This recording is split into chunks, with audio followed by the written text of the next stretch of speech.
Welcome back to Case Closed and Review, episode number 63. This one I'm reviewing the 967 episode of the anime, Kaiju Gomera vs. Kamen Yaiba finale, though this is technically part 3 of the story. Yeah, this whole episode is just the investigation, setting up the finale. My only guess is the reason why they did this, and this is my personal theory, they probably thought, oh crap, we needed this episode felt like something they had to add here because this show is about investigating crimes, and yet they've done no they've barely done investigating at all. So we have some follow what happened with the last couple episodes. So first we have it where pick up where our last week left off, where the suspect is in the hospital. They can't question him because he's unconscious. So Conan's like, hey, why don't we go to this guy's house, check it out? It's like, okay. Well, Richard was like, I'm tired, I want to go back to the hotel. It's like, please, maybe something. Like, fine. Like, you guys go ahead. You guys take it. I gotta go take it something else. What is this something else? Finding the first victim's mansion. Yep. And then he shows up at the end of the episode. Hatsuri is like absent almost the entire episode. And then we have like them going to the suspect's house, look around, find that the place is broken into. Not much stuff, and finding out the reason why he couldn't just go to the front door because of paper. Yep. And then of course, well, the guy wakes up. They question him off screen, and they realize though that yep, he apparently doesn't know anything. So Richard Moore is called. Richard Moore comes in to file a report. He says he's fine. Like he's probably gonna say that we didn't find nothing at the house.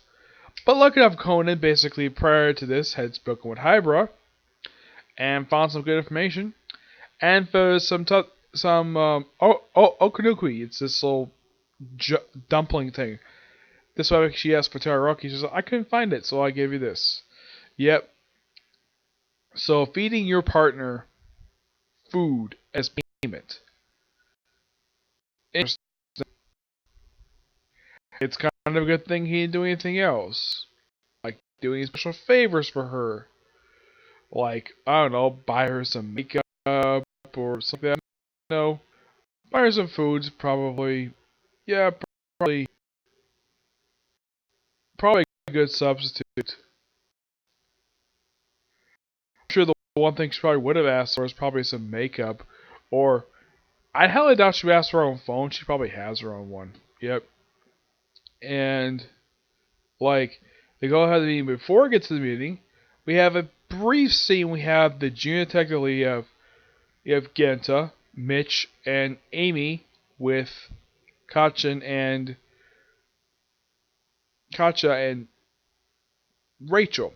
They're just basically seeing the scene from the crossover movie, and then when the producers comes ask them, of course, they ask them something, so he goes to the trailer, offers them an audition to become part of the movie. And Rachel's like, I don't really know, and Katja's like, yeah, I want to be part of it because my heroes are gonna be in the same movie together, so why not? And that's that scene. The last portion of the episode is, well, we see this. I haven't seen this in a long while when it comes to filler episodes. Like, okay, so Conan knocks out Richard Moore and uses his voice changing bow tie. I mean, it's only been just a few episodes the last time he used it, but it's great he used it. And so he does in the office, not to reveal who the murderer is, but to basically give a full detailed report on exactly what's been going on. And okay, so the report is simply this. He found out though that the guy who's basically in the hospital, along with a few other guys, are part of this robbery took place 10 years prior to the events of the series, though actual time is unknown. And they robbed 120 million yen from this family. And they apparently split up and just paid off their debts pretty easily. One of whom basically got into debt, had a failed investment, so he basically got into debt again and it's all about money. This thing, yeah, this whole thing is about money. And then Hatori finds the information that could easily crack this case wide open. A disc containing a video. What appears to be like all the suspects. Okay, we have 3 of them. We see the 3 of them victims, and then they suspect that the cameraman might be the 4th guy, but no, there's one more guy in the video. They see these as the post-credit scene, and yeah, we have a problem. We have a 5th member of this robbery. I'm like, interesting. So we're gonna see this explored next week. Yep. Yeah. This episode overall was actually pretty good. Good progression, this particular story. I thought it was kind of odd though that fact when they showed the I think his name is Asor, I think his name is, they show his kitchen. It seems like they had a bit of CGI to which I thought that was weird. At least they moved, but I thought it was weird though that they basically CGI his kitchen. Yeah, that was the only awkward thing about it. Aside from that, at least that they had the stupid thing of the CGI vehicle again. I really am not really a big fan of the CGI vehicles because it looks so stupid in this series. It doesn't mesh well with the actual animation they're showing for this series. Yep. But yeah, next week, the end of this particular story arc. Yeah, I keep wondering, like, when in the world the canon episodes are gonna come back?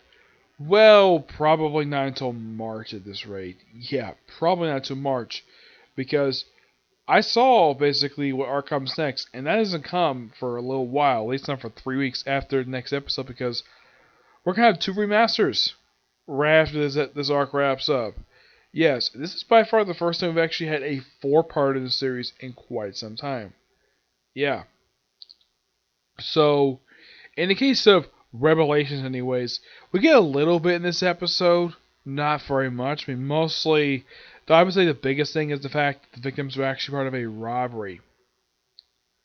A home invasion robbery that took place 10 years prior to events of the series. Yep. Oh, they had the funny bit of basically Harley almost revealing that Kudo was that Sichi Kudo's there. Well, Conan is there, but it was actually Mori who's so it was Mori basically who sent him out there. Yeah, but that was kind of odd though that the title characters this crossover, they're pretty much the B plot of this storyline. Yeah, and the whole B plot thing that took up like roughly like 1 scene this episode. Yep. But not much else to say about this particular episode. Just looking forward to next week's episode.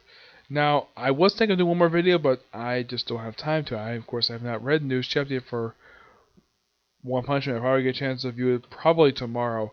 It'll be one of currently 4 videos I'm hoping to do tomorrow, which is basically One Piece, Boruto, My Hero Academia, because I think new chapter comes out tomorrow, along with One Punch Man. Yep.